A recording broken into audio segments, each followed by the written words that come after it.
واحدة واحدة إن شاء الله تعدي. سانجو سانجو كورة ونشربوا مانجو. واحدة واحدة إن شاء الله حجي. بس الحلوين سانجو سانجو مانجو وسانجو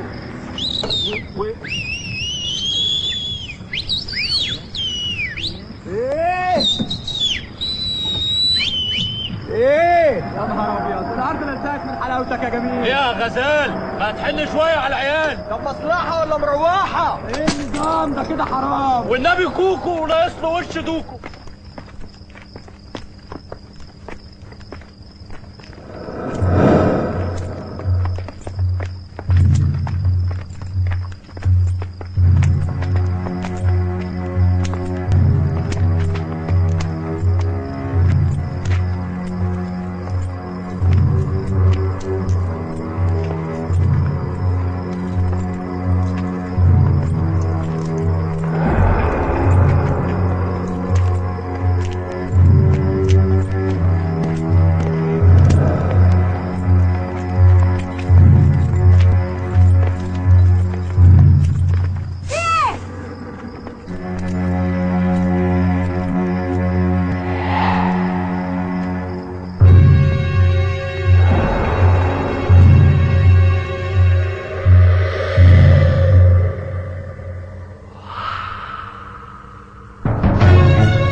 بلاش نظرة اللوم دي يا أمي، كان لازم حد ينقذها.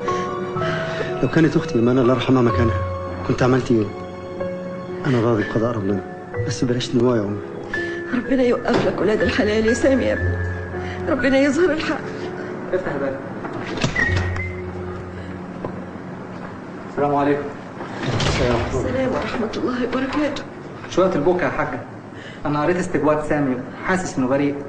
أحسن لك تشوفي له محامي كويس يقف جنبه. ده أنا بيع كل اللي حيلتي في الدنيا وأشوف محامي يساعده ويقف معاه. خدي الكارت ده يا ماما وروحي للأستاذ مدحت مختار المحامي. محامي كويس، أنا هكلمه وهو هيقوم باللازم. ربنا يكرمك يا ابني، ربنا ينجيك من كل ضيقة. السلام عليكم. عليكم السلام ورحمة الله وبركاته. افتح يا ابني الباب.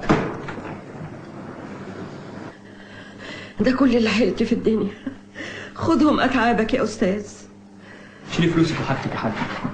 الأول بس أعرف إذا كان ابنك بريء ولا لا. ابني بريء ومظلوم، هو اللي يدافع عن شرف بنت في الزمن الأخضر ده يبقى إيه؟ أنا هراجع المحاضر، ولو كلامك ده طلع مظبوط أنا هقف مع ابنك للآخر وأدافع عنه من غير ولا مليم، بس الأول سيبيني أقابله وأتأكد إذا كان ظالم ولا مظلوم. إلهي ربنا يسترك، إلهي ينجيك من كل ضيقة ويوقف لك ولاد الحلال. أنا متشكرة أوي يا عم صبحي، هخلص وابعتلك. انت تأمري يا دكتورة.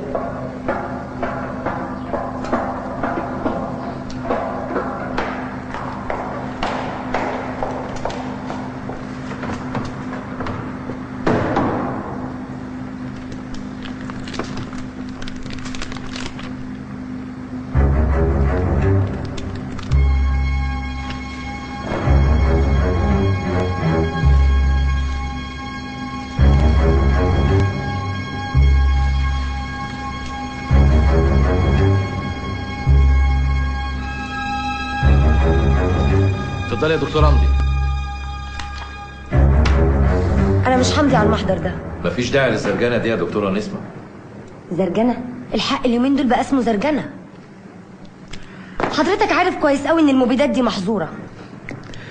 ما انت عارفه يا دكتوره اكتر مني ان في تعليمات من اللي فوقي واللي فوقك بالموافقه عليها. ولما هو موافق بتعرضوها علينا ليه؟ ولا ايه يا دكاترة؟ خلاص يا دكتوره، انا هعتبرك ما حضرتش اللجنه. وانا مش هشوف جريمة زي دي وهسكت. جريمه ايه يا دكتوره نسمة؟ خدي بالك من كلامك. انا واخدة بالي كويس قوي من كلامي. عن اذنك.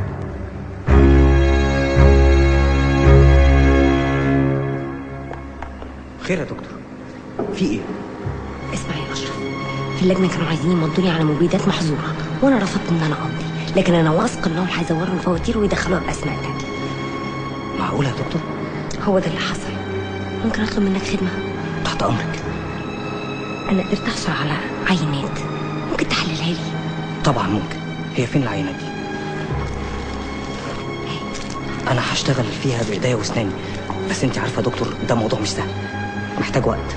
تيك يور تايم، بس الموضوع ده سر بينا. عيب يا دكتور، سرك في بير. يلا اتفضل. الافوكاتو بتاعنا عامل ايه؟ نسمة؟ كويس. صدقني كنت لسه في بالي. يا سلام، خدهم بالصوت. بقول لك إيه؟ ما تيجي نتعشى في حتة هادية؟ بمناسبة ايه؟ بمناسبة إني طلبت إيدك من 5 سنين، من قبل ما تسافري البعثة بتاعتك، وأديك رجعتي. تقدري تقول هنتجوز إمتى؟ قريب، قريب قوي يا مدحت. بس أنا النهارده جاي لك في شغل. ما دام شغل يبقى نتعشى بره، وتدفعي أنت الحساب أتعب. أنا بتكلم بجد يا مدحت. في إيه يا نسمة؟ قلقتيني.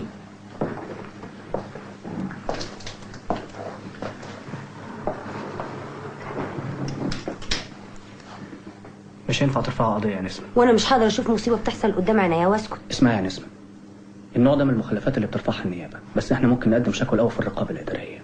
بس المهم المستندات، تقدري تجيبي أي مستندات تثبت كلامك ده؟ هحاول. يا هشام، هات لي حبيبي دواء القلب من على الترابيزة. حاضر يا ست. وارحمي نفسك بقى من شغل الخياطة ده، هو ده اللي جايب لك العيا. اتفضلي يا ست. يا واد بطل غلبة وروح شوف مين على الباب. حاضر. يا رب ارحمني من تعب القلب ده. صباح الخير. صباح النور. مين حضرتك؟ أنا هند. عايزة ايه؟ ليكي حق تكلميني كده، بس أنا عذراكي. أنا والله ماليش ذنب في اللي حصل ده خالص. انا بنت ناس ومتربيه واعرف الاصول كويس. متربيه وتعرفي الاصول كويس؟ في واحده تروح مكان زي اللي كنت فيه بعد نص الليل؟ ما تظلمنيش، ما تبقيش انتي والزمن. انا كنت راجعه من الشغل ومروحه البيت. انا بشتغل ممرضه، شغلي بيبقى فيه نبطشيات، ممكن اروح الفجر. لو بنتك كانت في مكاني كنتي هتكرهيها عشان سامي دافع عنها؟ لا حول ولا قوة إلا بالله. تعالي يا بنتي، اقعدي. سامحيني حبيبتي، اعذريني إن كنت ظلمتك، معلش. الدنيا ضاقت في وشي. سامي ابني هو اللي كان فاضل لي في الدنيا بعد أخته الله يرحمها هي وجوزها ماتوا في حادثة وسابوا لي هشام. مين اللي هيربي هشام بعد كده؟ ربنا يديكي طولة العمر يا خالتي، وان شاء الله سامي هيخرج بالسلامه باذن الله. ربنا على الظالم يا حبيبتي.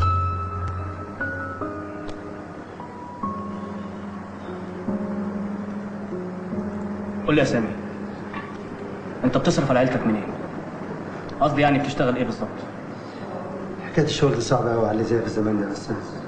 انا خريج جامعه من 12 سنه، زي كام مليون شاب، لا شغل ولا مشغله ولا واسطه ولا سفر. يعني حضرتك تقدر تقول عليا عاطل. الحاجه الوحيده اللي كنت ممكن اقدر اجيب منها فلوس هي الملاكمه، حبيتها من صغري.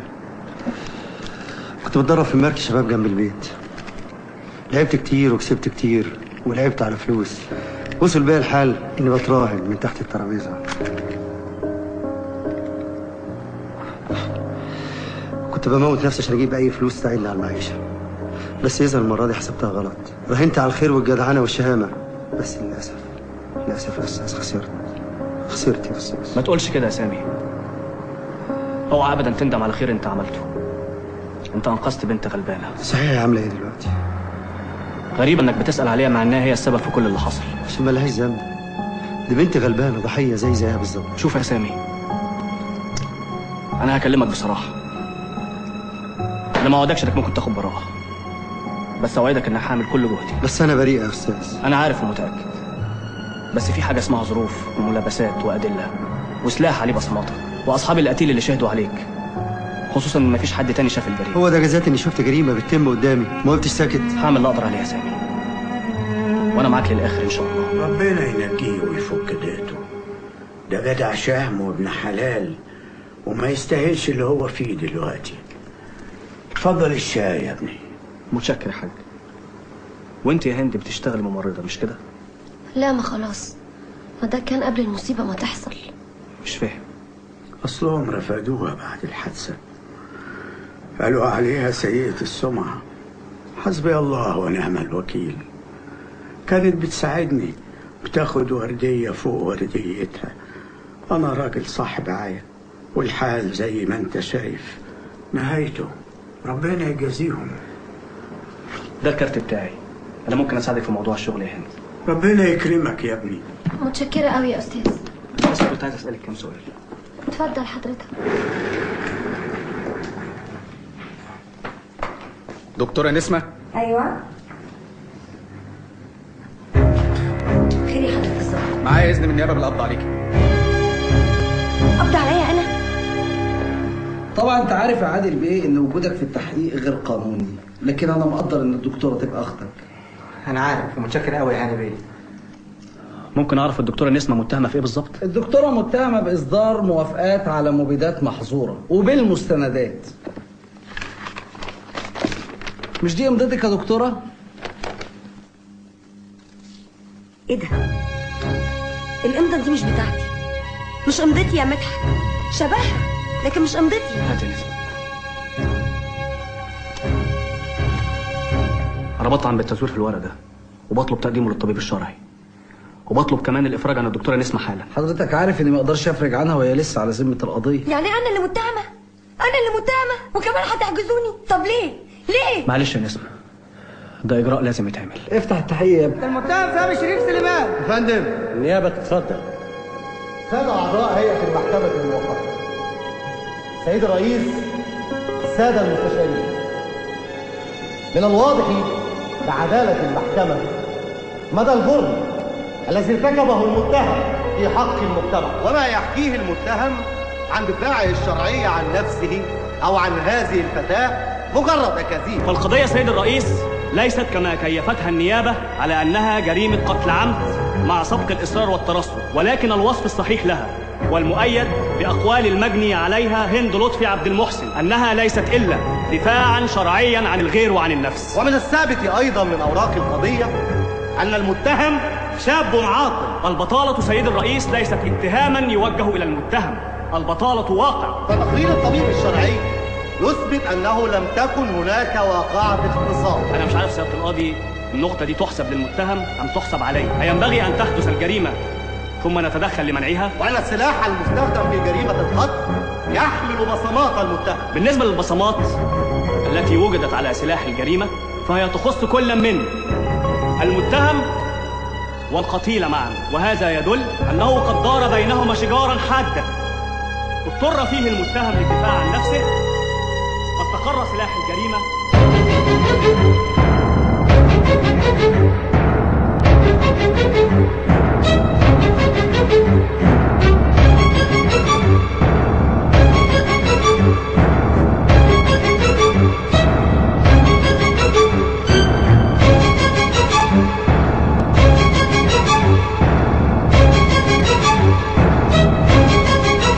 حكمت المحكمة حضوريا بمعاقبة المتهم بالسجن سنة مع الشغل.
زمل. احنا جايين نحييك التحيه دي عشان تعرف ان السجن له كبير، واما نقول لك ما تتاجرش في الصنف يعني ما تتاجرش في الصنف. وماله؟ انت اخ عزيز.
تشكر يا زمل. على ايه ده؟ قال له واجب. يميلك ده في رقبتي لاخر يوم في عمري. كانوا هيموتوك ليه؟ من غير ليه؟ اسم الكريم ايه؟ سامي. اخوك شوقي. جاي في ايه؟ قتل. عشت الجدعنه. بس على حق. على حق طبعا. شوقي، حد كان بيتخانق معاك؟ ايوه يا عيد. الحمد لله ان الخناقه خلصت قبل ما اوصل. كنت هتعمل ايه يعني؟ الدم كان هيبقى له الركب. انا بقالي كتير ما دبحتش حد. جسمي فاير. الجدع ده منهم ولا لا؟ ولا يهدى. لا لا. الحمد لله انك نطقتها بسرعه. اتكتب له عمر جديد. خد دي عشان ما تزعلش مني، هديه مني ليك. ولا الحاجات دي ما فيهاش هزار. في ايه اللفه دي؟ دي فيها بوم بس اختراع محلي وحياتك. عارف الواد لو كان خد فرصته كان هيبقى اكبر خبير متفجرات. كان واخد فرقه في التجنيد بس البانجو لحس دماغه. ما واضح اهو. بقول لك ايه، عايزين نعمل اكله نقوم بيها عدم الراجل ده. احلى اكله. هو الاخ اسمه ايه؟ محسوبك سامي. اتفضل يا ابو السام اتفضل. يلا حبيبي. يلا ابو السام.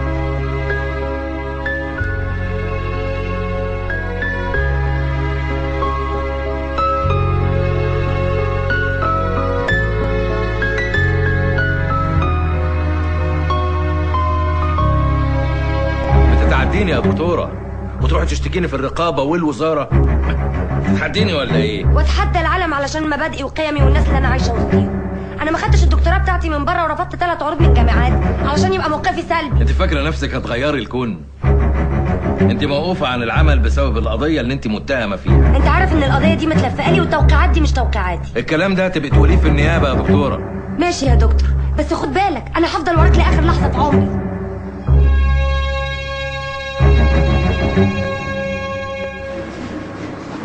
قول يا حبيبي انت عامل ايه؟ الحمد لله يا امي. معلش يا امي انا مش قادر اعمل اي حاجه. صحيح وانا معاكم بره ما كنتش بقدر اساعدكم قوي. بس وجودي معاكم يعني حسك في الدنيا يا ابني، حسك في الدنيا. وبعدين انت عارف امك ب100 راجل. طمنيني انتوا عايشين ازاي؟ جرى ايه يا خالد؟ انت ناسي ان في راجل مكانك في البيت؟ ولا انا مش مالي عينك يا سمسم؟ بركه فيك يا اتش، بس خلي بالك من ستك. السلام عليكم. اهلا ازيك يا عم لطفي؟ ازيك يا سامي؟ خطوه عزيزه. الحمد لله. الله ازيك يا ازيك يا سامي؟ عامله ايه؟ اخبارك ايه؟ اتفضل يا عم لطفي. ربنا يكرمك. وتسلم رجليك. ازي حضرتك؟ الحمد لله. دايما تعبينكم كده يا هاني.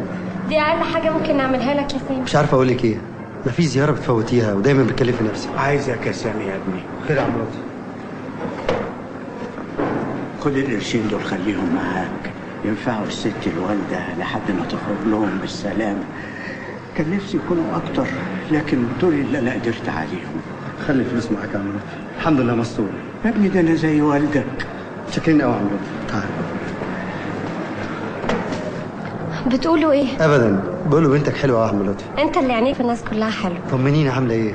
لقيتي شغل ولا لسه؟ الحمد لله. الاستاذ مدحت شغلني في مكتبه. الراجل ده مفيش زيه في الزمان ده كتير. ربنا يقدرنا على رد جمال. بس 5 دقايق يا اخوانا حضرنا الصبح. خلي بالك من نفسك يا سامي. وانت كمان يا هاني. خد بالك من نفسك يا ابني. خلي بالك من نفسك يا ام. لغايه ما يطلع تقرير الطبيب الشرعي بتزوير امضتي على المستندات. ممكن نقدم المستندات دي يا مدحت؟ صعب. دي مجرد صور لمحاضر اللجان اللي وافقوا فيها على دخول المواد المحظوره. هو ده اللي قدرت اجيبه. بس في غيرها كتير. انا عايزاك تعرف ان اللعبه دي شغاله بقالها سنين حتى قبل ما ارجع من البعثه. ده غير انهم كانوا بيزوروا الفواتير وبيدخلوا المواد باسماء تانية مش محظوره. اتفضلي يا دكتوره، نورتي المكتب. ميرسي يا اني، تسلم ايدك. تسلمي. تؤمر بحاجه تانية يا استاذ؟ شكرا يعني. طبعا اذنك. اتفضلي. المشكله ان كل الاوراق دي صور. يعني اي طعن فيها المحكمه هتقبلها على طول. احنا محتاجين اصول. ميعاد القضيه قرب قوي. هحاول ادور على دكتور عبد العليم. انا عارفه ان هو كان واقف لهم لغايه لما زهقوه هددوه مشي وساب لهم الدنيا. بس انا عندي امل في نتيجه التحليل. هي اللي هتحسم كل حاجه. اسمعي يا نسمة، القضيه دي مش سهله. لازم يكون في ايدينا دليل قوي لادانتهم. الناس اللي احنا بنتهمها دي ناس مهمين وشخصيات عامه. دي هتكون اهم قضيه راي عام في مصر. وبعدين هنعمل ايه؟ صفقه المبيدات دي عامله لي هيدك كبير في دماغي. ما تقلقش يا دكتور، انا هخلص الموضوع ده حاضر. هتخلصها ازاي؟ الناس كل يوم يكلموني بيلحقوا عليا وانا مش عارف اتصرف ازاي.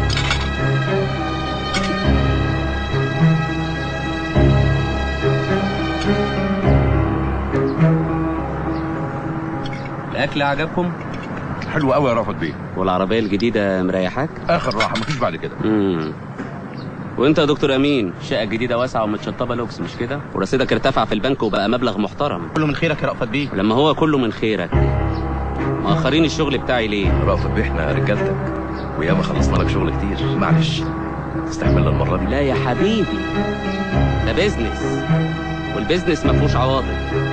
حقكم خدتوه، ادوني حقي. شغل سعادتك هيخلص والشحنه هيتصرح بيها 3 ايام ويكون شغل سعادتك جاهز على مكتبك. الموضوع ده انا نسيته، ما اعرفش حاجه عنه وما عنديش استعداد اخد فيه تاني. يا خساره يا دكتور، املي فيك كان كبير قوي. مفيش فايده يا نسمة، حتى الدكتور مربي الاجيال خايف يقف مع الحق. كلمه اخيره يا دكتور، ذنب الناس دي هيكون في رقبتك. انا حاربت كتير، وقفت ضدهم كلهم لوحدي، في النهايه خسرت كل حاجه. كانوا هيدخلوني السجن، انا عايز اربي ابني واعيش. وكلام الناس اللي اكدوا لي ثقتهم فيك. اعتبريه مش صحيح. يلا يا نسمة، مفيش امل.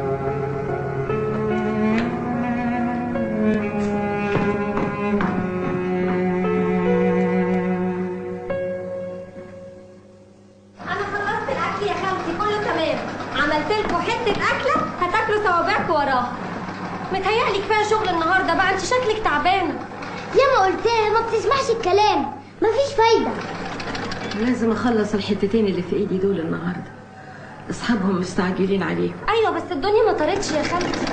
معلش يا بنتي، انا مش عايزه اخسر الناس، انا محتاجه كل قرش لحد سامي ما يطلع بالسلامه ان شاء الله. ربنا يخرجه بالسلامه. انا هقوم اعمل لحضرتك كوبايه شاي. تعبينك معانا يا بنتي. ما تقوليش كده يا خالتي، ده انت في مقام امي الله يرحمها. ربنا يكرمك يا بنتي ويفك ضيقتك يا سامي يا بنتي، نفسي اشوفك يا بنتي.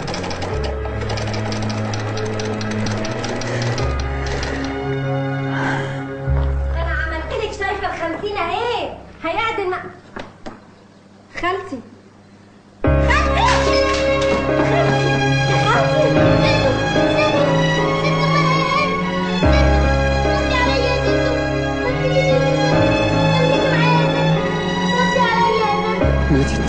شد حيلك يا سامي، هسيبك شويه مع قرايبك. بقية في حياتك يا سامي. حياتك الباقيه يا هند. وانت عشان ما تعيطش، دلوقتي كبرت مبقتش صغير. خلي بالك من نفسك ومن هند لغايه المغرب. حاضر يا خالي. ليه عندك طلب يا هند؟ من عناية يا سامي. خدي الشام كام شهر الفاضلين دول لغايه المغرب. انت عارفه ملوش حد غيري. من غير ما تقول، ده في عناية من جوه. يا سايبة القلوب حزينة، ما فرحتش ليلة، يا واخدة العزيز والغالي وأيامنا الجميلة. يا سايبة القلوب حزينة، ما فرحتش ليلة، يا واخدة العزيز والغالي وأيامنا الجميلة. يا دنيا غدارة من زمان والطيبين ملهمش مكان. يا دنيا غدارة من زمان والطيبين ملهمش مكان. عايشين بدموعهم في عينيهم وأفراحهم قليلة.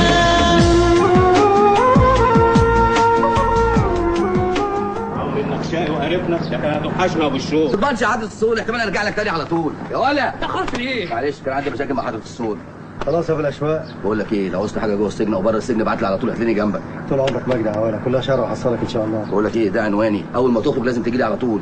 طبعا انت عارف عنواني. عارفه طبعا. بقول لك ايه، قول. خد ال10 جنيه دي روق بيها نفسك، انا عارف انك خارج مفلس، بس عايزك تعمل لي خدمه، عدي على العزبه بتاعتي ولم الايراد وهات لي بيه كام باكيت بانجو كده. بانجو؟ نبي انت مدفوع لما تاخد طريحه مني. طريحه الصول، انت كل شويه تهزانك مني. مسؤول عندكم خلاص يلا يا شوقي، اجراءات الافراج بتاخد وقت. سريع واحد على الصول. وتعالى وسام حبيبي، شوف على خير يا زومل ان شاء الله. سلام يا صاحبي. ولا انت ولا بدي، يلا حد الصول.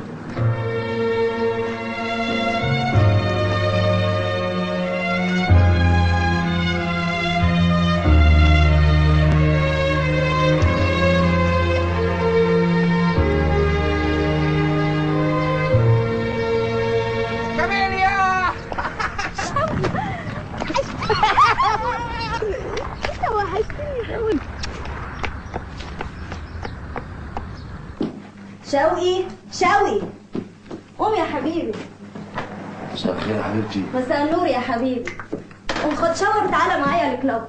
لا زميلي انت وانا هحصلك. اوكي يا حبيبي. مفاتيح عربيتك اهي والفلوس في الدرج، ما تتاخرش يا روحي. اماليا. نعم يا حبيبي اؤمر. ما تقوليش لون انا خرجت من السجن، سيبيني اعمل لهم مفاجأة. اوكي يا روحي.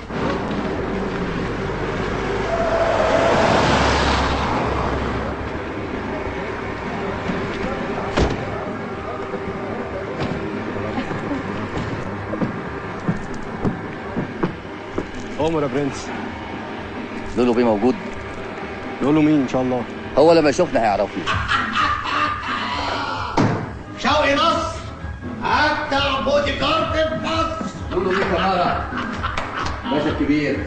وحشنا شوقي. وانت كمان. انا زعلان منك. معاش اللي زعلك. ازاي تخرج من غير بعض؟ حبيت اعمل لك مفاجأة. عايش يا شوقي. تعيش يا لولو. تعالى بالكاسينو. اتفضل. كاسينو بوسي. اجدع كاسينو بوسي. والله سلامات يا شوقي. تعيش يا كبير. كاسك يا شوقي. تعرف يا شوقي انت من ساعه ما رحت سويسرا مفيش حد قادر يسد مكانك هنا. كل حاجه بعملها بنفسي. انا رقبت ليك يا لولو. اؤمر. لا حبيبي، انت تاخد كاسك تتعشى الاول ونسهر سهرتنا وبعدين احكي لك. في ساعتك يا شوقي في ساعتك. وبعدين يا دكاتره عدى شهر مش 3 ايام. احنا مش بندفع لكم المبالغ الكبيره دي عشان نتاخر بالشكل ده. طب الشحنه الاولانيه وقلنا ماشي، انما كل شحنه هتعملوا لنا الشغلانه دي؟ قلت لسعادتك في مشاكل داخليه بس في طريقها للحل يا رأفت بيه. مشاكل ايه؟ انت عارف لو ادهم بيه عرف بالتاخير ده ايه اللي ممكن يحصل؟ هو لحد دلوقتي ما عندوش خبر بحاجه، فاكر الامور ماشيه عادي. ان شاء الله هتمشي عادي، بس الموضوع بتاع الدكتوره نسمه مخلي الجو مكهرب. القضيه بتاعتها لسه معلقه والعيون مبحلقه فينا. احنا ملناش دعوه بالكلام ده. انتوا قبضتوا العربون والعمليه دي لازم تكمل. ايه هي الفلوس اللي بنصرفها عليكم فلوس حرام؟ اطمن يا رأفت بيه، كل شيء هيكون تمام. اتفضل يا بابا. شاكر. تعال حبيبي. منصور ابني. ربنا يخليهولك. الله يخليك. اللي طلعت بيه من الدنيا. اعمل لحضرتك حاجه ثانيه يا بابا. لا يا حبيبي خش انت في اوضتك. دي صور لمحاضر الجلسات. انا مش خاين ولا جبان يا متر، لكن لو شفت اللي انا شفته هتقدر موقفي. على العموم الملف ده هيفيدك. يعني لما عرفت اللي حصل للدكتوره نسمه قررت اقف معاكم واوعدكم ان هجيب لكم الاصول بتاعه المستندات، بس الموضوع ده محتاج شويه وقت. كنت واثق ان حضرتك هتقف مع الحق. انا معاكم للنهايه واللي يحصل يحصل.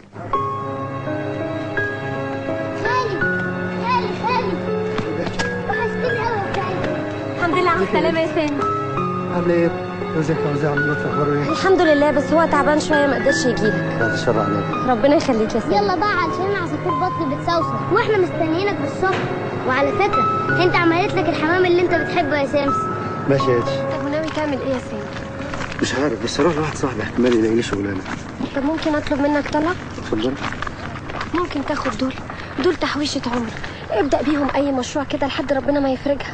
خلي فلوسك معاك يعني. يا سامي اعتبرهم سلف لحد ما تتعدل. يا بنتي كفايه اللي انت عاملاه عشان. عاملة ايه بس؟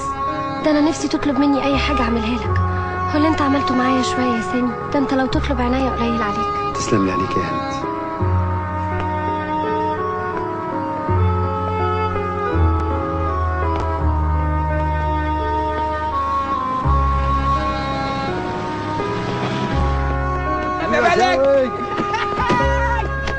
وانت يا معلم وانت كمان، بس انا زعلان منك. ايه بس يا شوقي؟ تخرج من السجن بقالك كام يوم، ما كلمنيش غير امبارح. يعني مش عاوز اتقل عليك يا ولا احنا اخوات. اركب. على فين يا شوقي؟ اعرفك بالبيت، بص انا بشتغل معاه. خش بقى على الشغل الكبير.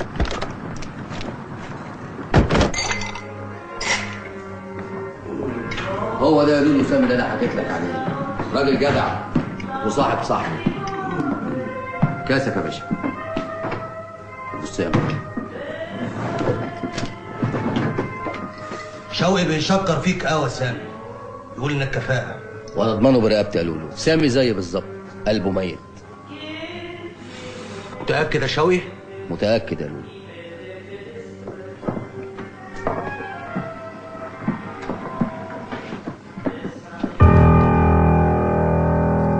لولو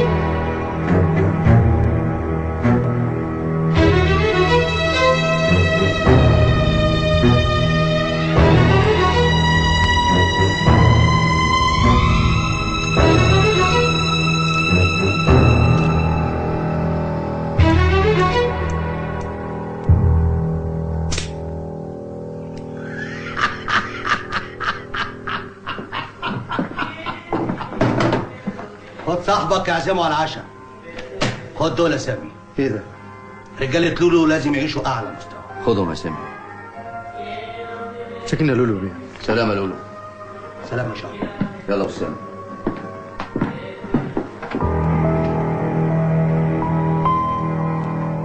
كل سنه وانت طيب. ليه؟ النهارده انت اتولدت من جديد. شو انا عاوز اعرف انا هشتغل ايه بالظبط. لو صبر القتل على المقتول ما كانش اتقتل، احنا نقعد ونتعشى واحكي لك على كل حاجه. ماشي. انت متاكد يا سامي ان هو ده العنوان؟ ايوه هو ده شاو، ما احنا فوق السطوح اهو. وعمال يقول انا ساكن في احلى حته في مصر وفي احلى منطقه، وكل ما اقول له اجي ازورك يتوه مني. انت عارف انه كداب بس طيب وصاحب صاحبه. انا وعدت اول ما نخرج لازم اجيبه. يلا يا شاو. عيد عيد نايم ورا الباب ابو شويه يا عيد انا طالع 20 سلمه. ازيك يا مستر؟ عيد يا عيد. ايه النور ده كله؟ ايه ده يا عيد؟ ده 02 اصل اشتريتها من السنترال. مبروك عليك. الله يبارك فيك، ده انت نورت العزبه بتاعتي. اتفضلوا اتفضلوا. يلا حبيبي. اهلا وسهلا اهلا وسهلا. اتفضلوا. ازيك يا مستر؟ ازيك يا شويه؟ اهلا وسهلا. شويه شاي على بقسماط، حاجه كده على مقاسم. لو اعرف ان انتوا جايين كنت ذبحت لكم عجل. دايما عامل ابو كرم. كبسه كبسه ايه؟ احنا في السليم، ما تخافش يا ابو شويه. اظن ما حدش بيعمل بقى كده يا عيد. استنادك لغايه ما تخرج من السجن. ال 500 جنيه يعني ال 500 جنيه احسن وجلال اللي ارميك للكلاب. عيب يا صنط، انا عندي ضيوف. اشتريني وخليك جدع. بقول لك ايه، يا تقول كلام في محله يا تقول حله وحله. ال 500 جنيه يعني ال 500 جنيه. ايه ده يالا الفلوس دي عندي. مالكش دعوه انت يا سامي، الموضوع ده انا اللي هحل. مصروف عليه ولا ايه ياض؟ ال 500 جنيه يعني ال 500 جنيه ياض. ولا الشغل الحلنبوحه ونهايه المفتوحه. قال لك الفلوس دي عندي، يبقى الفلوس دي عندي. انت مالك كده خدت الكلام على صدرك ليه يا كابتن؟ فيا يا كابتن. خد فلوسك اهي. ما اشوفش وشك هنا تاني. هو انا طالب بحقه يبقى يعني اي كلام ولا ايه يا كابتن؟ يلا اتكل على الله. ماشي. استنى يالا، خد مطوتك معاك. يلا. كانش ليها لازمه ابو الاشواق، انا كنت هدفع له برضه. مش حلو منك، لما اكون عايز فلوس قول لي. ايوه بس انت يعني اول حاجه اطلبها منك بعد السجن اقول لك هات فلوس. يلا احنا اخوات ولا يا ابو سام؟ طبعا يا شاوي، طول عمرك صاحب واجب. وعندي فلوس وعندي عزبه وشعبان دار تجار. اوه بس بقى يا ابو سام. خلاص يا هلا، في ايه؟ بنهرج معاك. ده كنت بتهرج معلش. بقول لك يا شاوي، الاقيش معاك 500 جنيه؟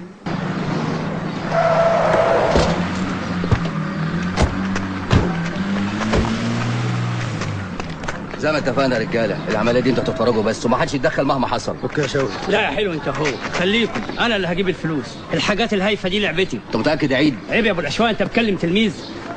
خد الشيكات. خلي الشيكات معاك وفلوسهم بعون الله هتكون معاك.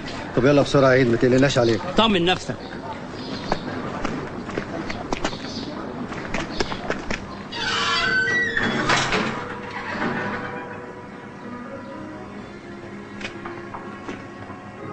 مين فيكم ذكروني؟ الولد عيد اتاخر قوي. انا قلقان، ما تيجي نشوف. سيبه شويه. انا قلقان يا شاوي. يلا.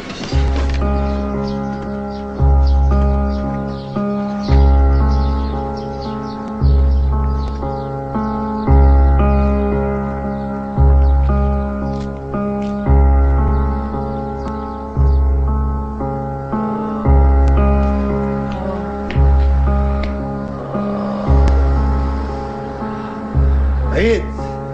انت ايه اللي جابك؟ انا ما طلبتش مساعدة حد. يلا انت وهو على العربية. يلا بقول لك على العربية، ما طلبتش مساعدة حد. يا عم انت هو مش. يلا استناني بره. انا بقول كفاية عليهم كده. استناني بره. حاضر. روح رايح يا عيد. نتعرف بالاخوه. محسوب جنابك شوقي نصر. سامي. وامره يا اساتذه. الشيكات دي. شيكات ايه؟ دي صوره منها. ارميها في الزباله يا شاطر، وانا اعرف ايمن السلموني ازاي يبيع الشيكات بتاعتي لشويه تلاميذ. يعني حضرتك هتدفع ولا؟ ايوه هي ولا دي. فهمت يا شاطر؟ وبعدين انتوا واخدين عليها رد من البنك، قدموها للنيابه، اشتكوا، والمحاكم كتير يا حبيبي. ده اخر كلام عندك؟ ايوه هو ده اخر كلام. عايزني اغنيها لك ولا عايزين تتعلقوا زي صاحبكم؟ روحوا يا حبايبي تشقوا في حته تانيه. يلا ابو السام. شرفتوا.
عايز تعلن الشغلانه دي اسمع اللي انا بقول لك عليه ونفذه بالحرف الواحد.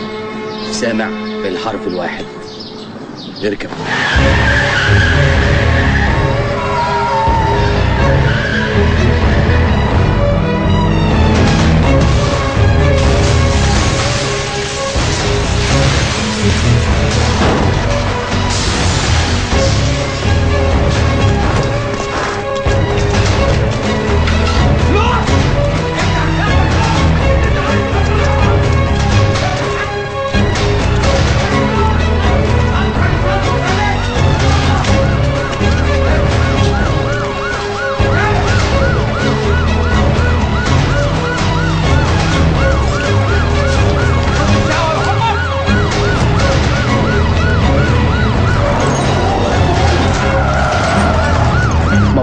الله يبارك فيك. تقرير الطبيب الشرعي طلع زي الفل، وبكره في الجلسه هقلب عليهم الترابيزه، خصوصا لما الدكتور عبد العليم يشهد معانا. قولي لي ايه اخبار التحليل عند الدكتور اشرف؟ ناقصه شويه كيماويات بيحاول يدبرها. طب قولي له شد حاله شويه معانا. ربنا يسهل.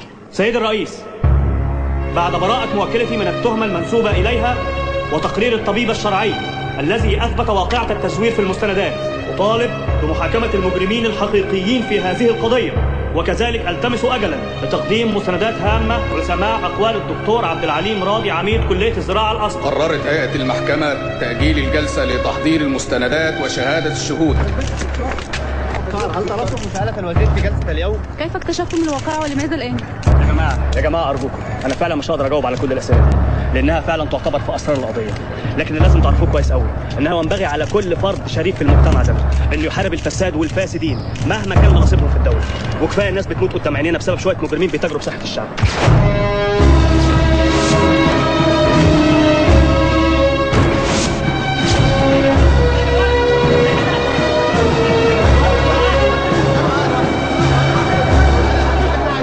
يا عماد بيه ارجوك بس تهدى، انا مش عاوزك تنرفز نفسك بليز. معاليك فاهم الصحافه عاوزين جنازه ويشبعوا فيها لطم. عماد بيه ارجوك ما تقلقش، سيرتك مش هتيجي في القضيه. You have my word. حتى لو شلتها لوحدي انا رقبتي معاليك.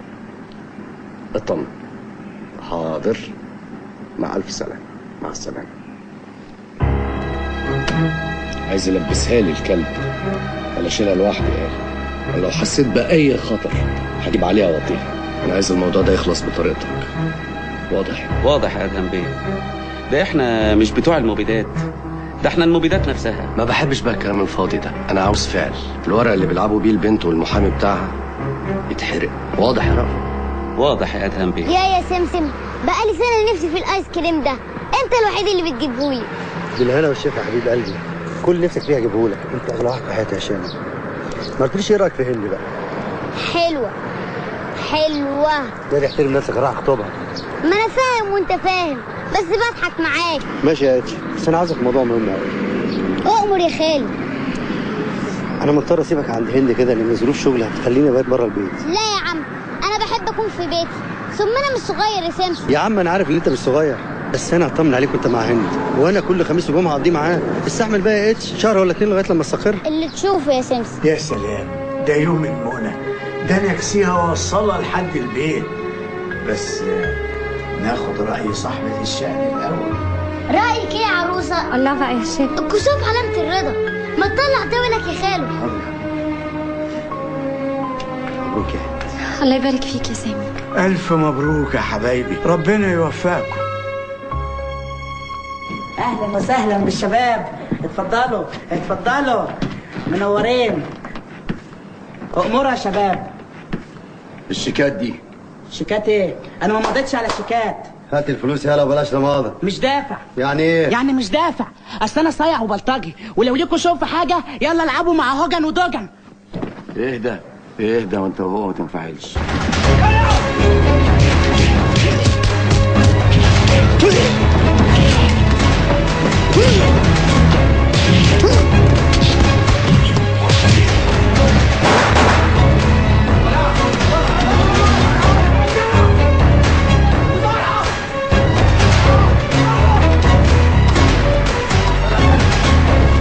ولا كمان اسمه الفلوس تدعس، فاهم؟ اسمه حد، اسمه واحد.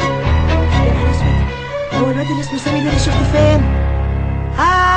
انا ام كلاني جارة الست مسامي الله يرحمها. يا هند يا بنتي انا جايه متعشمه فيكي خير، وسامي لو كان يعرف ان احنا جيران امه الله يرحمها ما كانش عمل كده في ابن كلاني. لكن للاسف سامي كان في الجامعه وابن كلاني كان صغير في الاعداديه. انت متاكده ان سامي هو اللي عمل في ابنك كده؟ وانا يعني هبل عليه؟ سامي مش ممكن يعمل كده. ده كان هياكلني بلحه في نافوخي يموتني. والنبي وحياة مامة حضرتك اوعي تقولي له ان انا قلت لحضرتك لحسن يكسر لي المحل ده، مش هيعتقني. ربنا ما يرميكي في دقيقه يا هند يا بنتي. قولوا له يصبر على الولا شويه، هو صحيح غلطان ويستاهل قطم رقبته. ده اول اللي حلت يا هند يا بنتي، ماليش غيره في الدنيا. خلاص يا ست ام كلاني انا هتصرف، ما تشيليش هم. ربنا يكرمك. منور الدنيا يا سيف باشا. ده نورك يا لولو بيه. مين اللي مع لولو بيه؟ يوسف صبيح رجل اعمال كبير قوي. امرني يا برنس. لولو احنا اكتر من اخوات وبيننا تعاملات كتير. اكيد طبعا. انا واقف في مشكله ومش عارف احلها. امرني. انا اتورطت واشتريت شيكات ومش عارف احصلها، وعارف انك انت الوحيد اللي هتقدر تحصلها. شكرا يا شوقي. فين الشيكات؟ الشيكات ايه؟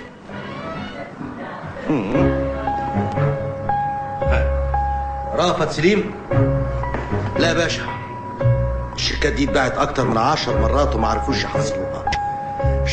تعتبر معدومه. محدش هيقدر يشتريها مني غيرك يا لولو. لو حد غير رأفت سليم يا سيف انا تحت امرك، انما رأفت صعب. بعد اذنك يا لولو بيه.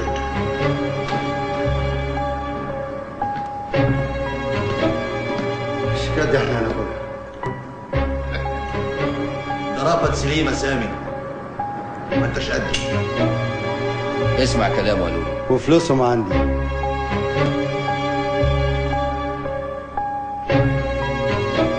ماشي يا ابو سام، هاخدهم.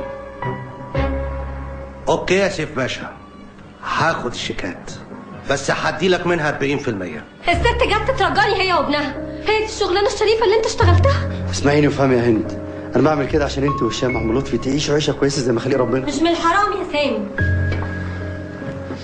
يا هند انا ما بسرقش حد، انا برجع الناس حقوقهم وباخد عموله. احنا مش في غابه، في حكومه تاخد للناس حقها، لكن اسلوب البلطجه ولوي الدراع الناس الغلابه من غير حق ده لا يرضي رب ولا دين. اسمع يا سامي، ابعد عن الطريق ده لو لسه متمسك بيا. ما اقدرش ارجع تاني للايام السودة دي بعد ما حسيت ان قومي مش ضعيف، اني عايش مش ميت. وانا كمان ما اقدرش ارتبط بانسان بيضحي بحياه الناس عشان الفلوس. اتفضل دبلتك اهي.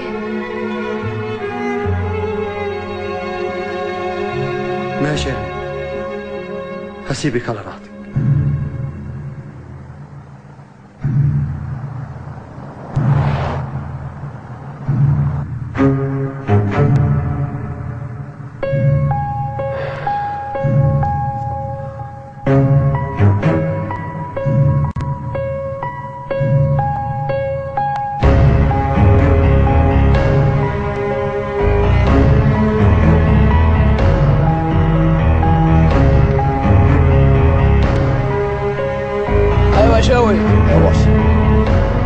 عربيتين. طب خليك وراهم. ايوه يا سامي. ايوه يا شوقي. عربيتين. طب انا جاهز.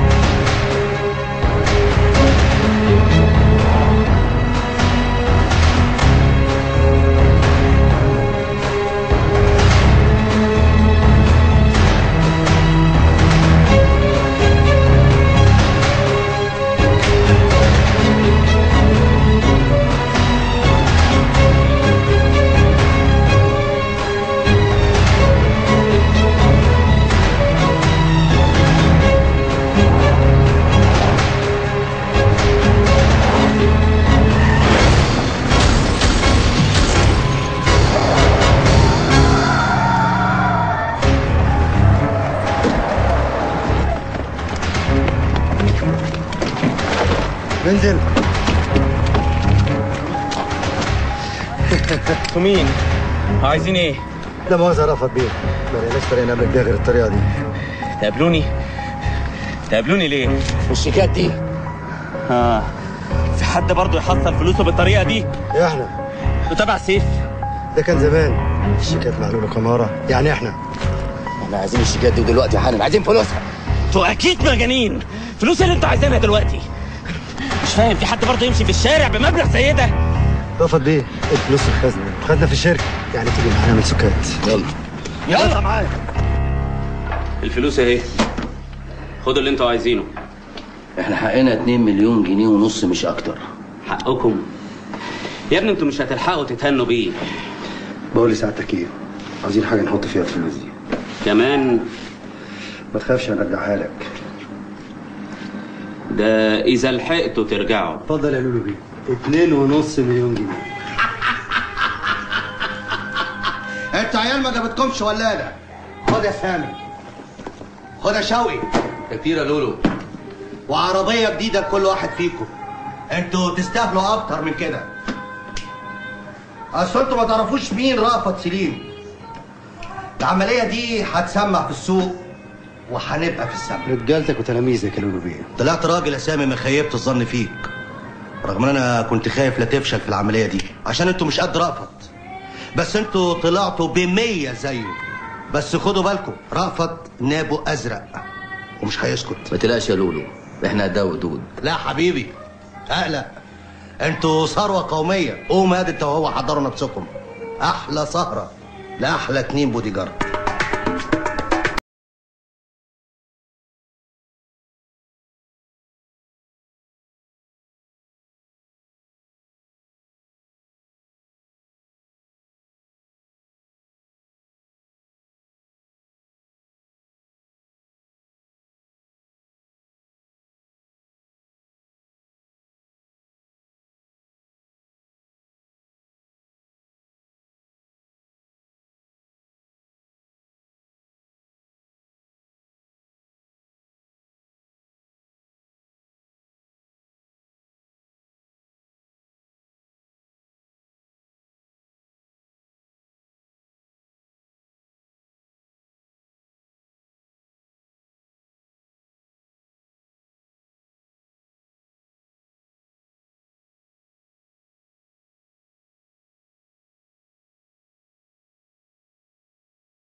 ايوه يا دكتوره نسمه، لقيت لكم وصول المستندات. نتقابل فين؟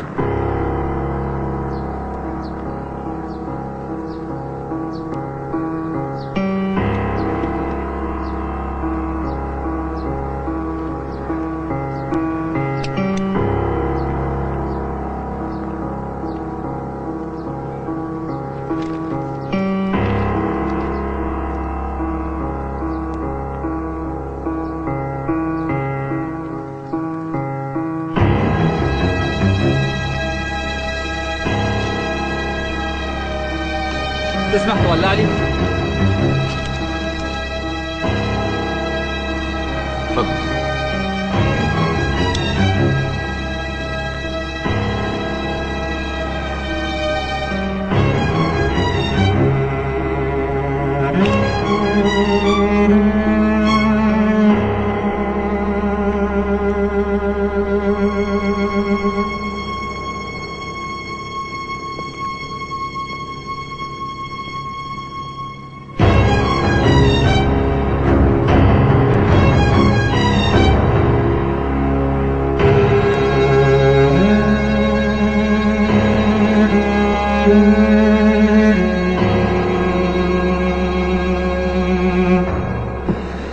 اسمع يا شوقي، انت تطلع من هنا على طول على البنك تاخد الايراد اللي معاك تسلمه عشان في شيكات تستحق الدفع، بس المره دي علينا. انا يا لولو، بس انا حاسس انت تعبان شويه، اوصلك لحد العربيه. انت فاكرني كبرت ولا ايه؟ يعني انا هدفنكم كلكم واحد ورا التاني وافضل عايش. يلا لا ما تاخرش عليا. من انا يا كبير.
له كاميرامات. ايه؟ ازاي ده حصل؟ العربية انفجرت بيه، بس هو عايز جلال الله لا خد بطاره هو رشيع.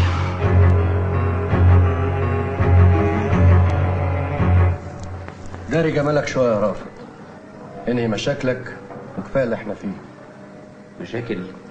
مشاكل ايه يا ادهم بيه؟ انت فاكر ان انا مش عارف انت بتعمل ايه؟ سدد ديونك وكفايه الراجل اللي انت قتلته. يا باشا انا كنت خلاص غير. عملت ايه في موضوع المحامي؟ سيادتك اعتبر الموضوع منتهي. عايزك تخلص موضوع القضيه دي باي شكل، لان الصحافه هتاخدها حجه وتفضل تهاجمنا. عشان كده عايز عينيك انت ورجالتك ما يغفلوش عنهم. واضح؟ اوامرك يا ادهم بيه. اشرف عملت ايه؟ الدوسيه ده في نتيجه تحليل العينه، في كمان تقارير من اهم 2 دكاتره في كليه الزراعه.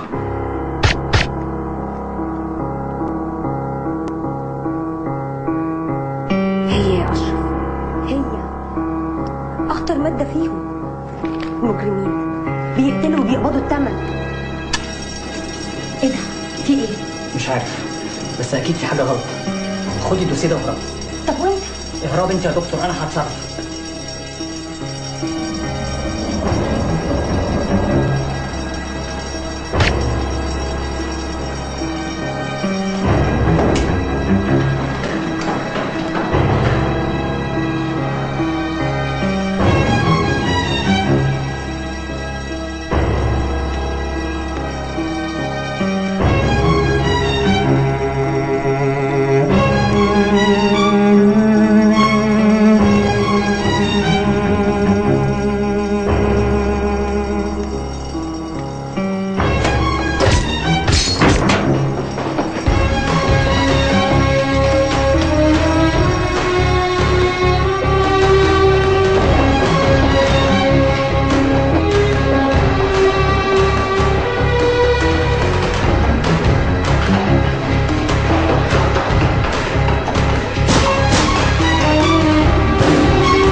انتوا رجاله انتوا.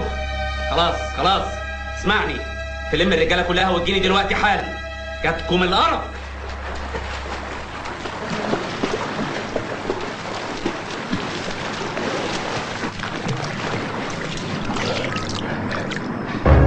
ايه ده؟ مساء الخير يا سعاده الباشا. انت دخلت هنا ازاي؟ ده انا مزيتك يا رأفت بيه. اسمع، انا هديك كل اللي انت عايزه. عايز ايه يا سامي؟ روحك.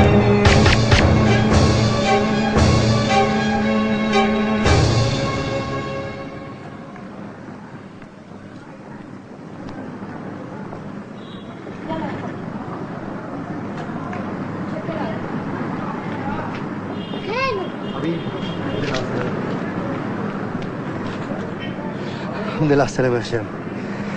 روح عند هند وخلي بالك من نفسك. وانت مش هتيجي معانا يا خالو؟ انا عندي مشوار اخلصه واجي لكم بعدين ان شاء الله. يلا يا هشام. بقول لك يا شاوي، انا بقول لغايه كده وكفايه، انا زهقت من السكه اللي كلها دم دي. احنا اللي اخترنا السكه دي يا ابو السام. انا قصدي سكه لولو كمارة والبلطجه. وليه بتسميها بلطجه؟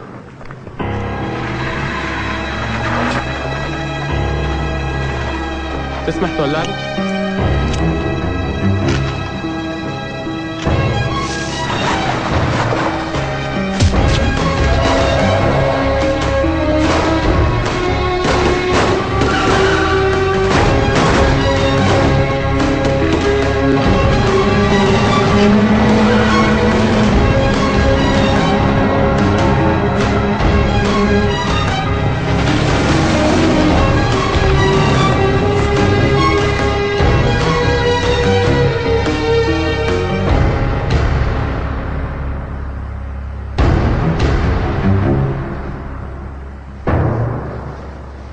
سامي، احنا فين يا شاوي؟ مش عارف. اثبت انت هو. خلاص اهدى.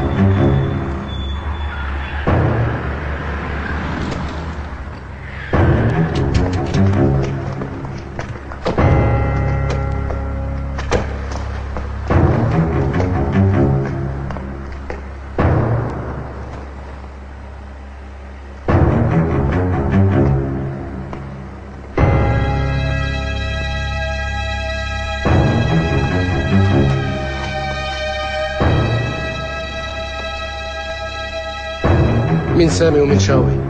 سامي وشوقي. وساعتك تطلع مين؟ ده ادهم سيف الدين يا سامي. انا عارف ان انتوا اللي قتلتوا رافض، وانا اقدر قوي الرجاله اللي ما تسيبش حقها ابدا. كده كده رأفت كان هيتقتل. طلباتك ايه يا ادهم بيه؟ اولا ننسى اللي فات، ثانيا انا طالب منكم خدمه بمقابل، والمقابل 1,000,000 جنيه. وهي الخدمه دي يا ادهم بيه؟ في جدع معاه اوراق فيها رقبتي، الاوراق دي انا عايزها باي ثمن. واضح؟ مع ان رقبتك تساوي ملايين، مش 1,000,000 واحد بس، لكن انا مش هساومك. اسمع يا ادهم بيه، احنا هننفذ كل طلباتك لانك صريح وجاي من الاخر، بس عاوزين نعرف ايه المطلوب بالظبط.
مننا الراجل وضيعنا احنا كمان وضيع مليون جنيه. انت اللي مش عارف مدحت ده مين.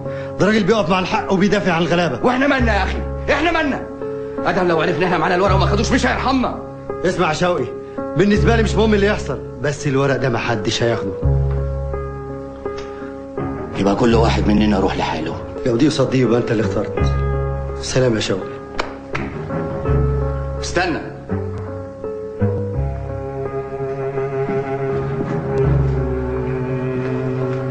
خد دول، لقيت حسابك من العمليه اللي فاتت، وكده يبقى احنا صفينا حسابنا. خليهم لك، مش عايزه. استنى يا سامي ما تمشيش. بلاها يا اخي المليون جنيه وبلاها ادهم. انا لا يمكن اخسرك ابدا، انت ليك دين في رقبتي غالي قوي، اغلى من اي حاجه. بس انا عايز اعرف سبب اصرارك ان احنا نرجع الورق للراجل ده. الراجل ده هو الانسان الوحيد اللي وقف جنبي لما حبل المشنقه كان بيقرب من رقبتي. لا يعرفني ولا اعرفه. كل الحكايه انه صدق ان انا بريء. الانسان اللي زي ده شوقي لازم افديه بروحي. تفتكر لو خيروني بين ادهم وملايينه والاستاذ مدحت هتختار مين؟ بس انت عارف ده هيجر علينا ايه؟ ادهم مش سهل. ما احنا برضه لحمنا مر يا شوقي، ولا الفلوس مزغلله علينا. عيب يا ابو سامي، احنا على الحلوه والمره سوا، ومطرح ما ترسي هندوق لها. سامي صباح الخير يا استاذ. انت فين يا راجل؟ تعال اتفضل خش. انا بوظف ايدي في تاني معايا. اتفضل اتفضل اتفضل اتفضل اتفضل.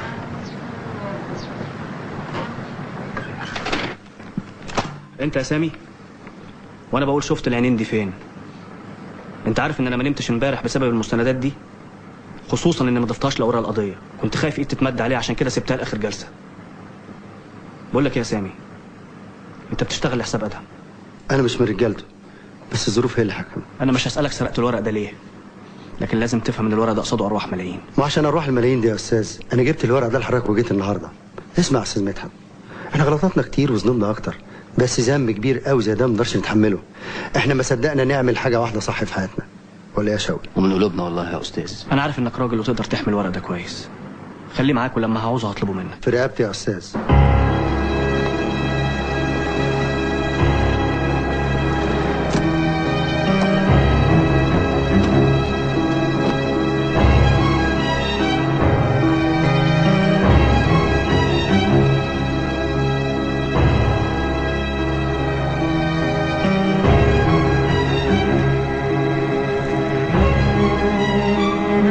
بص يا بابا انت انا محدش يقدر يقف قدامي، واكره قوي الغبي اللي يفكر انه يلعبني. كام فوق الاتفاق وتسلموني الورق وتخلصونا؟ مش فلوس يا ادهم بيه. امال ايه يا بابا؟ الاهم من الفلوس الضمير. ضمير؟ انت سمعت فين يا بابا الكلمه دي؟ انتوا اخر ناس تتكلم عن الضمير.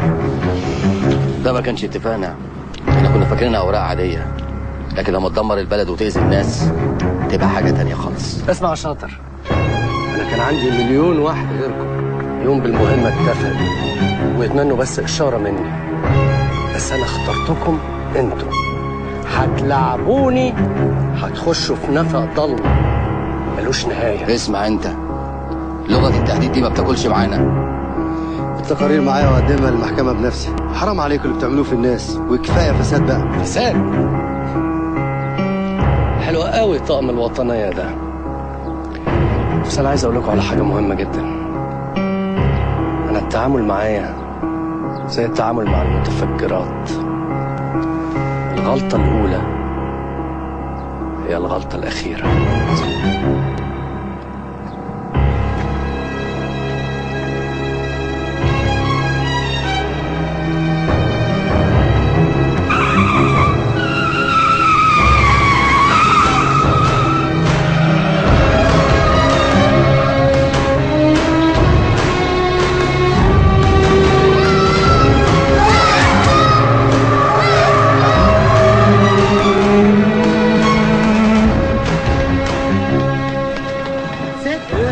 مالك يا ست؟ سامي الحقني يا سامي.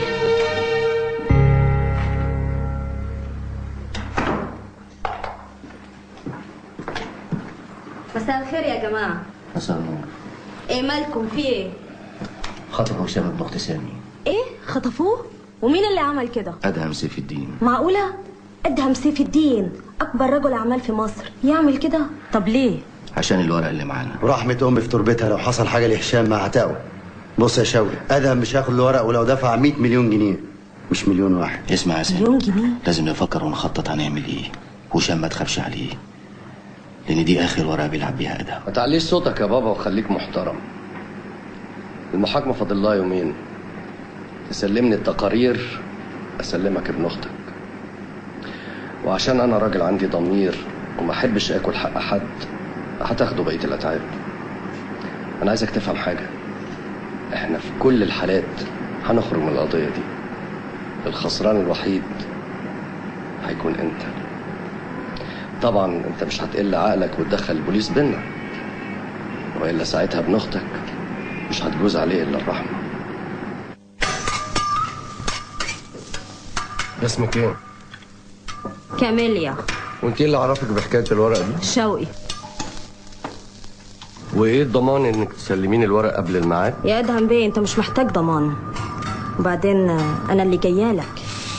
وشوقي؟ دول مليون جنيه يا ادهم بيه.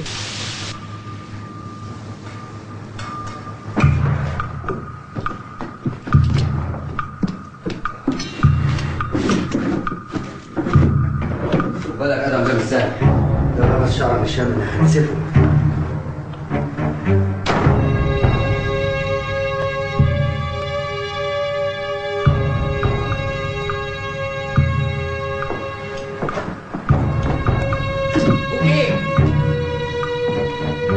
كاميليا اوكي. اهلا يا حبيبي. مساء الخير يا سامي. مساء النور يا كاميليا. كنت بتعملي ايه في اوضه سامي؟ ابدا كنت بوضبها. دايما تعبينك معانا يا كاميليا. تعبك راحه يا سامي. ها عملتوا ايه؟ عرفتوا مكان هشام؟ ربنا يسهلك يا كاميليا. بقول لك ايه، احنا تعبانين شويه ومرهقين، ممكن تعمل لنا حاجه نشربها؟ من عينيا. تشربوا ايه؟ 2 شاي من ايديك الناعمه دي.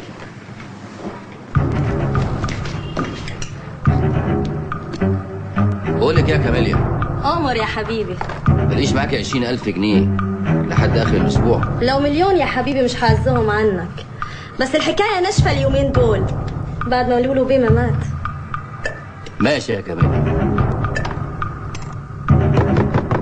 افتح يا عيد، افتح عيد وبطل مع يالا. العيل هو اللي ما عملش حساب الصحوبيه يا زمر. افتح يالا، انا عايزك في عمليه كبيره. افتح يا عيد. ولما انت عايزني في الكبيره سبتني في الصغيره ليه؟ صغيره ايه يا جدع؟ تعالى بس. يا سلام، خش في عب خش. ده انا ليا 10 ايام قاعد اديكوا رنات لحد ما الكارت بتاعي خلص وانتوا ولا عبرتوني. ما تروق يا ده احنا ما استغناش عنك قبل العيال. لا بتستغنوا يا اخويا. الليالي عيلي يا زمايلي البورش والقروانه. وانا هتحتاجوني في ايه؟ وانتوا شكلكم كده الفلوس جريت في ايديكم. ما هي الدنيا كده قلابه مرجحه، ساعه فوق وساعه تحت، بس انا افضل طول عمري تحت. مع السلامه بقى عشان عندي غسيل. عيد احنا عايزين متفجرات. يا نهار اسود، متفجرات؟ عيد اسمع، احنا داخلين على عمليه كبيره قوي، مفيش غيرك يساعدنا فيها. لا ما كنتوش بس بتصعبوا عليا. طلباتكم ايه؟ والحب كله حبيته فيك. قوم يا مصري مصري. قوم يا اسمك ايه؟ قوم يا فكري. والحب كله حبيته فيك. سلام سلاحي مناضل. ده مين؟ انا عيد. مين؟ عيد مين؟ عيد بتاع شارع الهرم يا مناضل. ابن نعيمة؟ ايوه. ازيك يا عيد؟ ازيك يا مناضل؟ ازي يومك يا عيد؟ الحمد لله. مين دول؟ تعالوا. متشكرين يلا. بص يا ولد، ده المناضل. تعالى. احنا قصدنا في خدمه كبيره يا مناضل. انت تؤمر يا ابو هو اسمه ايه؟ ابو الاشواق. مين؟ ابو الاشواق. انت تؤمر يا ابو مش اسمك كده برضه؟ ابو الاشواق يا مناضل. شوف يا ابو اسمه ايه؟ ما دام رضيتوا تشتركوا مع المقاومه الشعبيه مع شباب السويس يبقى كلنا في خط النار. نار ايه وسويس ايه يا عم المناضل؟ انت اسمك ايه؟ انا سامي يا مناضل. احنا في حاله حرب يا اخويا. انت مش عايش ولا ايه؟ هو صحيح انور السادات بقى رئيس الجمهوريه وهو اللي هيقوم بالحرب؟ الحرب خلصت يجي من 33 سنه. خلصت؟ ومين اللي كسب؟ احنا يا عم احنا. وعبد الحليم حافظ اخباره ايه؟ عبد الحليم حافظ مات الله يرحمه ويحسن اليه. مات؟ لا اله الا الله. ومين مسك بداله؟ ايه يا عم المناضل ما تفوق لنا شويه. والله يا ابني ما حد قال لي. هي الذات كمان خلصت. هروح اجيب واحده تانية واجي لكم. ما حدش يمشي، ما حدش يلعب في حاجه.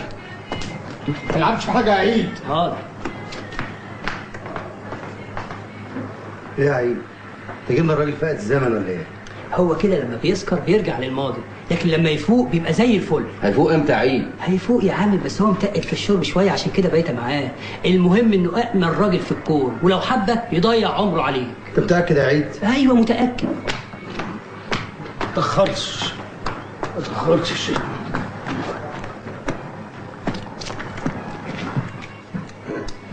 ازيك يا عيد؟ ازاي امك؟ تعيش يا مناضل. ماتت الله يرحمك يا نعيمه. بص يا عم المناضل، احنا كلنا معاك على خط النار وعايزين مساعدتك. تؤمر. متفجرات. هي ليله سودة. تعال.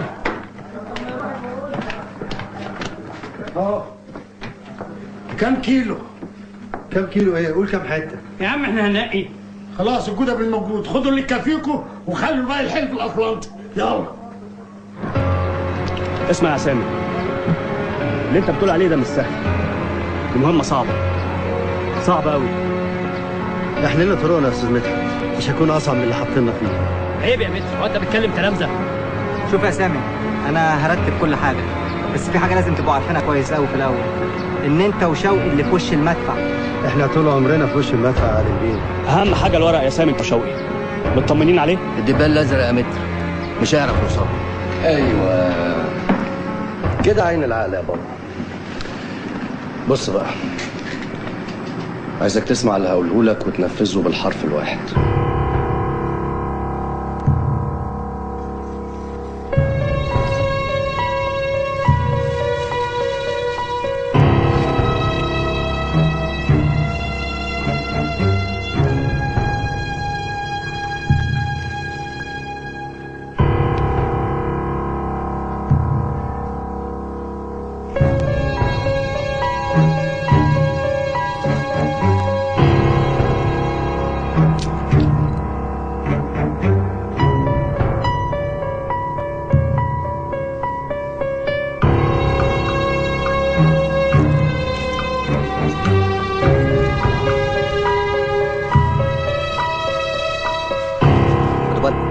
كلنا متراقبين ولازم نشتته.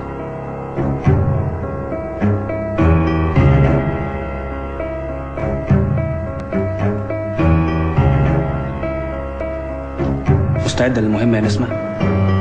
مشوار بدأناه ولازم نكمله مهما كان الثمن. وانت يا هند؟ ما تقلقش يا استاذ مدحت، وراك رجاله. كده تمام يا عادل. وريني كده. اتكلم يا شوقي. بسم الله الرحمن الرحيم، توكلنا على الله. كويس كده. الميكروفونات دي هتدينا اشاره تعرفنا فين مطرحها. خد بالك من نفسك يا شوقي. ما تقلقوش عليها يا بهوات، كله هيبقى تمام ان شاء الله.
لله على سلامتك. انت كله تمام؟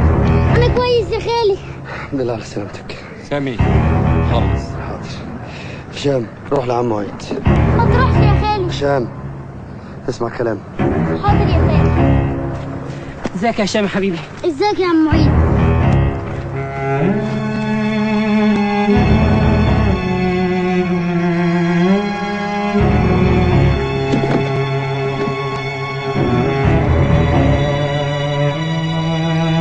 اطلع بسرعه يا احمد، ما يهربوش من هناك لحظه واحده. يلا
يا صبحي انا في الطريق، في عربيه مراقباني.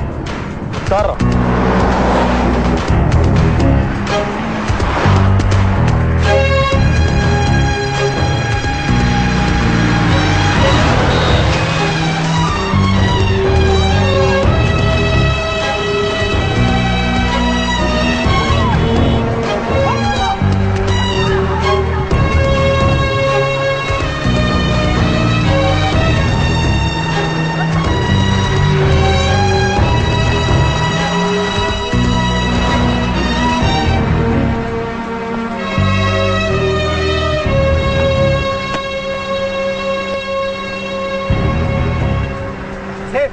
ايوه يا سيف، العربيه هربت مني. تابع شوي يا سيف وانا جاي لك على طول. اوعى يفلت منك. دكتوره نسمه، دكتوره نسمه، هنا عملتي ايه؟ دكتوره تمام.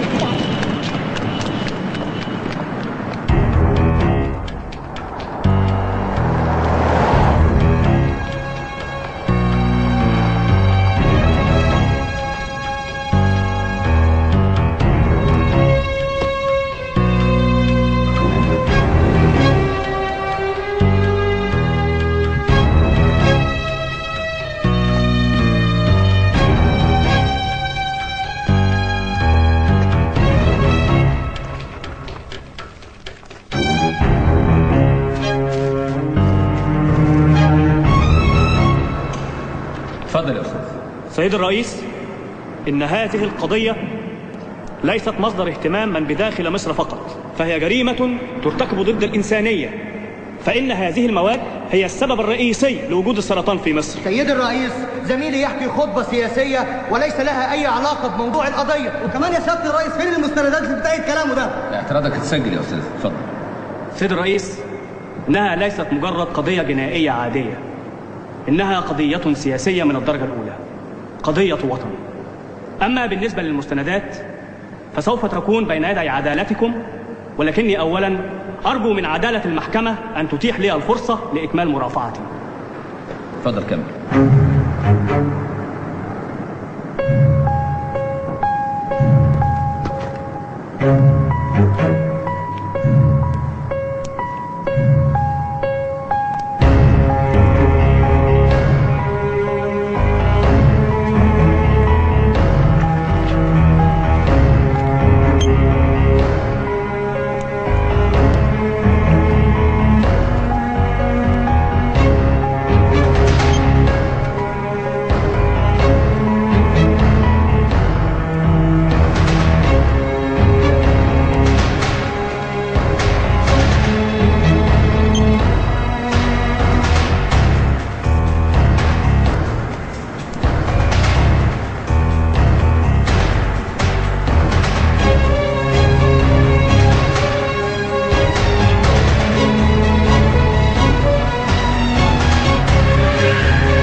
مش هاوي.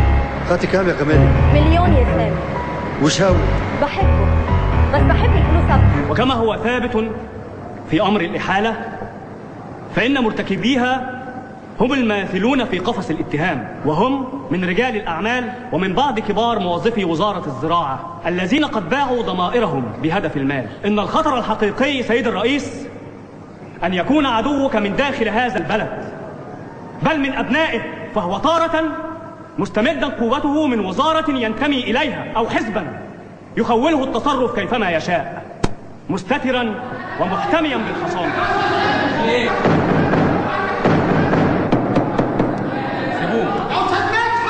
انت مين يا راجل انت؟ مدحت افندي. انت مين يا راجل انت؟ انت الاستاذ مدحت. انا اللي بسألك انت مين؟ رد عليا، انت الاستاذ مدحت. انت اللي مين؟ بإذنك يا سيادة القاضي، ده حامل دليل إدانة المتهمين، أنا الأستاذ مدحت. تعبتوني وقرفتوني، الحنطور بيلف بقاله ساعتين، اجراء دليل، يابا. اتفضل اطلع بره. سلام عليكم. هي دي المستندات اللي بتثبت صحة كلامي، وأرجو من معاليك سماع التحليل العلمي من الدكتورة نسمة سيف الدين. خليها تتفضل. شكرا. سيادة القاضي، التقارير اللي قدام حضرتك بتثبت أولا هرمون التومست المسؤول الأول عن تدبير الخضروات وخاصة الطماطم يأتي من بعض الدول المجاورة بطرق غير مشروعة ومشروعة. هذا الهرمون يؤدي إلى الفشل الكلوي والكبدي فورا. يتم تعبئة هذه الهرمونات في عبوات مختلفة بأسماء مختلفة لدخولها مصر. أصبح السوق المصري مستودع لأطنان من الهرمونات والمبيدات المسرطنة والمحرمة. سيادة القاضي، أحب أوضح لحضرتك حاجة أخيرة. هذه المبيدات خطورتها تفوق الإيدز، إنفلونزا الطيور، السارس، وهي العامل الرئيسي لوجود السرطان في مصر. شكرا سيدي الرئيس.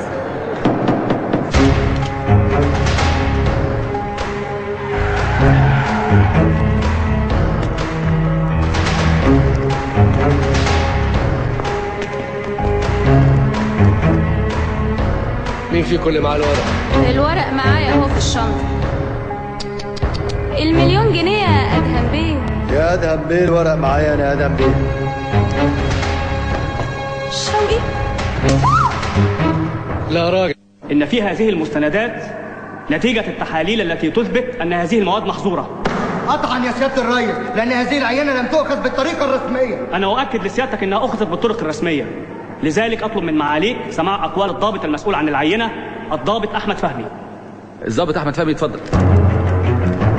إيه ده يا ماما؟ ورق أبيض؟ ورق أبيض؟ بس هي الشنطة، هي دي الشنطة اللي فيها الورق. شندي أمرك يا أدهم بيه. لخص. لا شوقي، الحقني يا شوقي. اتفضل يا أستاذ. سيد الرئيس، عناصر المسؤولية متوفرة في حق المتهمين من الخطأ والضرر بالصالح العام، ولذلك نلتمس من عدالة المحكمة باسم الإنسانية وباسم هذا الشعب الكادح الذي عانى وما زال يعاني من هؤلاء أن تكلفوا النيابة العامة بالتحقيق مع المسؤول الأول السيد وزير الزراعة. سكوت. معلش، اصلها عدت الخط الاحمر، وانا اللي يعدي معايا الخط الاحمر ما احبوش. الورق يا بابا. اتفضل يا باشا. ايه ده يا بابا؟ ده ضمان خروجنا من هنا. ازاي يعني؟ ده ريموت كنترول، والشنطه دي مليانه متفجرات. اي حركه غدر اكبر حته فيك هتبقى قد كده اهو. شفت بقى يا بابا انكم زباله. شفت بقى انكم ما تستحقوش الحياه. سايبينها لك يا دهب انت واللي زيك. يلا يا شاوي. اتفضلوا يا بابا. اتفضلوا، مع السلامه. شفت الشقاوة وروح امك. شفت يا بابا.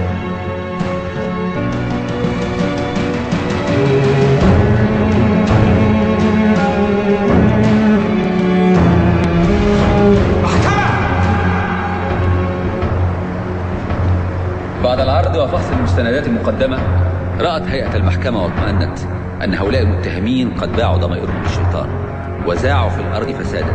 إن هؤلاء المتهمين كادوا أن يقضوا على جيل بل أجيال من الرجال والسيدات والأطفال. إن أبسط حقوق هذا الشعب هو الطعام الآمن، ونحن كهيئة محكمة مصرية سنضرب بيد من حديد على كل هؤلاء العابثين بمقدرات هذا الشعب، ومن أجل شرفاء هذا الوطن ومن أجل عيون أطفالنا وشبابنا.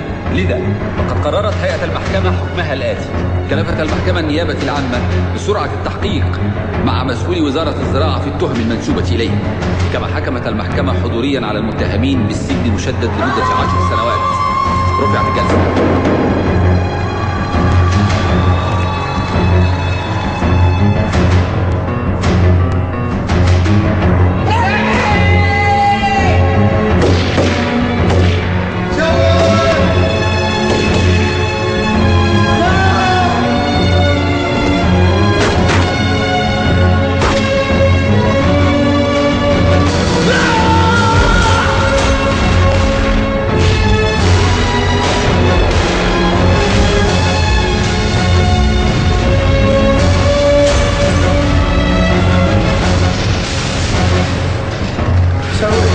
شاوي رد عليا.